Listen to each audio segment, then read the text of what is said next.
Pasta তো অনেকেই খেয়েছেন, তবে ডিম, আলু এবং আটা দিয়ে তৈরি পাস্তা কি খেয়েছেন? আজকে সেই রেসিপি আপনাদের সাথে শেয়ার করব। কিভাবে সহজেই এই পাস্তা তৈরি করবেন এবং সেটা রান্না করবেন, সে সমস্ত প্রসেস আপনাদের সাথে শেয়ার করছি। খেতে কিন্তু দুর্দান্ত হয় আর বানানো ভীষণই সহজ।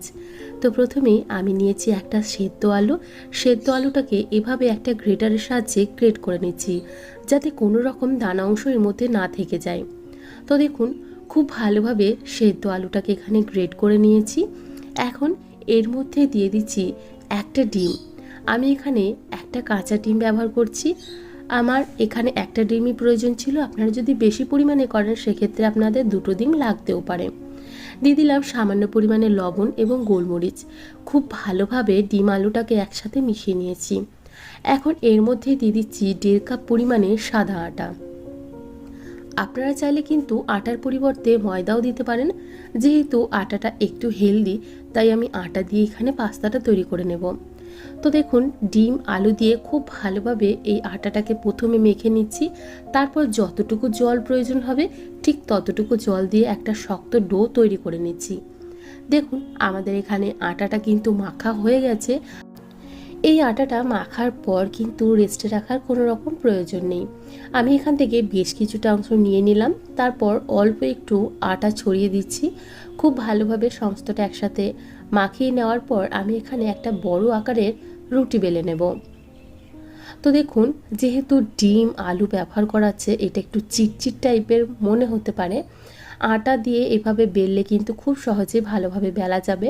এখন একটা ছোট্ট গ্লাস নিয়েছি, সেখান থেকেই আমি এভাবে গোল গোল আকারে কেটে নিচ্ছি। আপনাদের কাছে যদি ছোট্ট কোনো কুকি কাটার থাকে তাহলে সেটা ব্যবহার করতে পারেন, অথবা কোনো বোতলের ঢাকনা, কোনো বোতলের ছিপিও ব্যবহার করতে পারেন। তো দেখুন, খুব ভালোভাবে আমি এখানে কেটে নিয়েছি। আর যে কাটা অংশগুলো রয়েছে সেগুলো এভাবে একটু পাস্তার আকারে শেপ দিয়ে দিচ্ছি। খুবই সহজ। দুদিকটা ধরে এভাবে একটু চেপে দিয়ে আবারও একটু চেপে দিলেই এইভাবে পাস্তা তৈরি হয়ে যাবে। তবে আপনারা নিজেদের ইচ্ছা মতো যে কোনো ডিজাইন দিতে পারেন। আমি আজ এভাবেই তৈরি করব। তো দেখুন, সমস্ত পাস্তা আমার এখানে রেডি হয়ে গেছে। আর বাচ্চাদের মূল আকর্ষণও এটাই। এখন অন্যদিকে নিয়েছি একটা প্যানের মধ্যে বেশ কিছুটা জল, তার মধ্যে দিয়ে দিলাম বেশ কিছুটা সাদা তেল। এখন জলটা গরম হয়ে গেলে সমস্ত পাস্তা একে একে আমি দিয়ে দেব।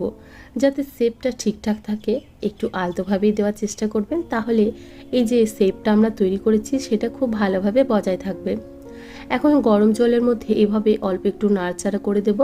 এতেই কিন্তু পাস্তাগুলো শক্ত হয়ে যাবে। যেহেতু ডিম ব্যবহার করা আছে, পাস্তাগুলো কিন্তু অনেকটা পরিমাণে ফুলেও গেছে।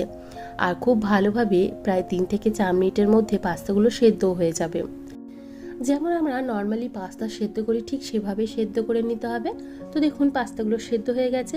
এখন জলটাকে ড্রেন আউট করে বের করে আমি এভাবে একটা ছাঁকনির মধ্যে ছেঁকে নিয়েছি। আর দেখুন, পাস্তাগুলো কতটা সুন্দর হয়েছে। আর প্রত্যেকটা পাস্তা কিন্তু অনেকটা পরিমাণে ফুলে গেছে, যেহেতু এর মধ্যে ডিম ব্যবহার করা আছে। এখন একটা প্যানের মধ্যে নিয়ে নিলাম 3 চামচ পরিমাণে সাদা তেল, দিয়ে দিলাম 1 চামচ পরিমাণে আদা কুচি।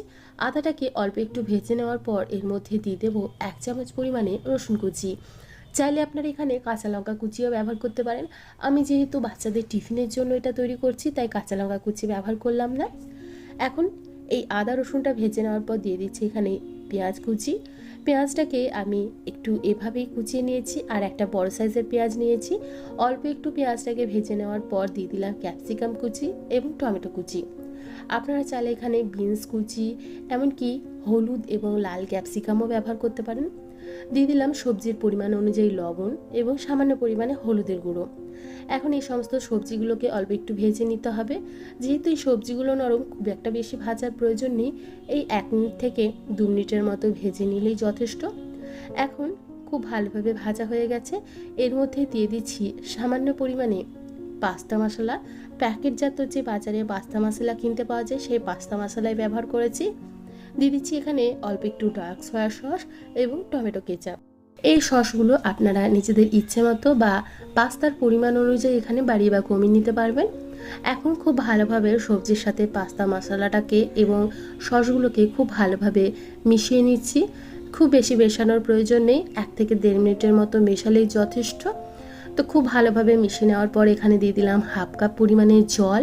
একটু গ্রেভি টাইপের আমি এই পাস্তাটা তৈরি করছি, তাই একটু জল ব্যবহার করলাম।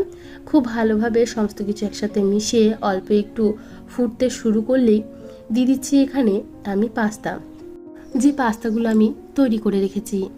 তো দেখুন খুব ভালোভাবে আমি সমস্ত পাস্তাগুলো দিয়ে দিয়েছি। একটাও পাস্তা কিন্তু একে অপরের গায়ে লেগে যায়নি, আর একদম পারফেক্ট পাস্তাগুলো তৈরি হয়েছে। আচ্ছা, যেহেতু বড় বড় পাস্তা, ভাববেন না যে এর মধ্যে স্বাদ নেই। এর মধ্যে ডিম, আলু, লবণ, গোলমরিচ সবই রয়েছে।